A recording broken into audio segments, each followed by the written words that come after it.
各位，我哋今日就集喺度面對一個我哋無法忽視嘅現實，就係全球超過有26億嘅人咧，仲未能享有呢個穩定嘅網絡。而發達國家超過85% 嘅家庭咧係可以隨時上網，但係咧偏遠地區咧就連接率咧連27%都達唔到嘅。所以呢個數字咧雖然對各位嚟講係一個壓迫命數，但係其實直接係影響到其他無數嘅家庭嘅教育啦，同埋醫療啦。每日都嘗試上堂，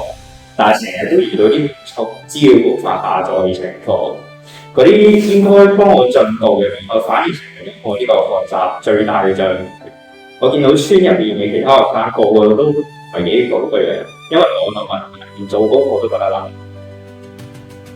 自己平時用緊 Bluetooth WiFi 一上做嘢嘅時候，同學習都好順暢。但係經歷證明咗，當有人基本資料搞唔掂嘅時候，競爭係點會平衡嘅？因為就差已經好大，社會整體發展都受到拖累。喂，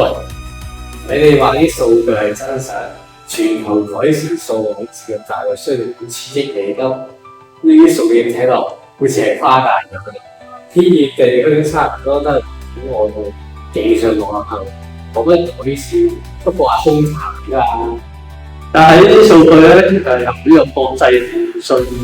聯盟咧等權威嘅機構公佈嘅，都並非係求其一個數字攞出嚟嘅。同埋就好似我哋村內咁啦，連上網費用咧都係一個好大嘅負擔。但係咧，佢富裕嘅家庭明明就需要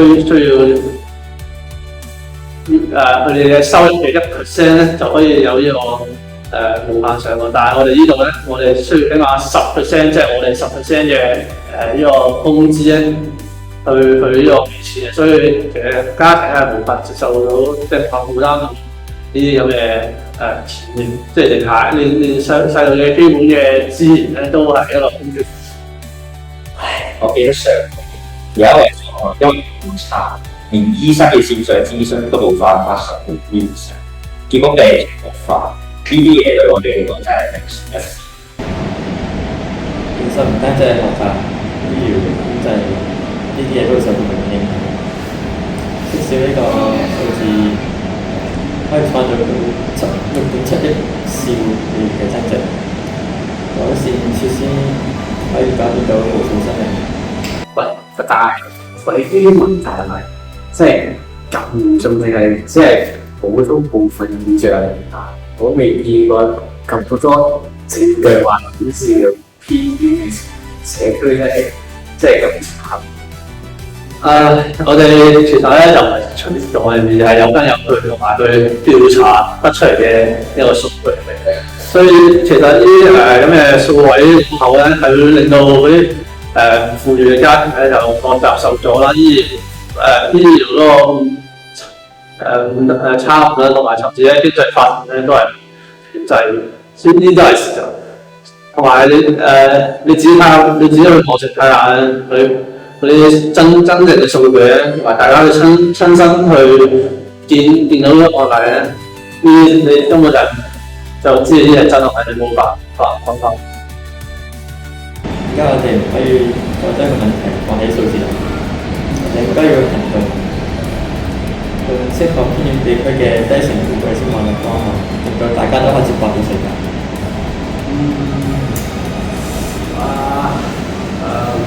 可能我之前太偏心啦，冇去了解到嘅事實。哇！睇翻啲網上嘅數據，再加上你哋嘅親眼所見，我都開始意識到覺得偏遠地區嘅情況真係比我想象中係更加。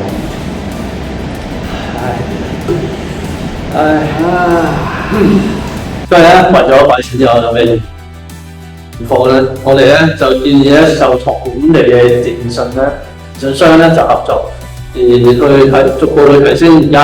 有嘅網絡啦、設施啦，同埋建立呢個社區 WiFi 嘅熱點啦，可以令到每一個家庭咧都有一個合理成本同埋享受到呢個穩定嘅互聯網嘅。唔單止可以改善到網絡質素啦，仲可以等啲有個地區嘅人同埋病人可以減輕佢嘅負擔啦。數據證明，如果改善呢啲連接，呢啲全方面嘅嘢都可以加強。我真係希望透過呢啲計劃，我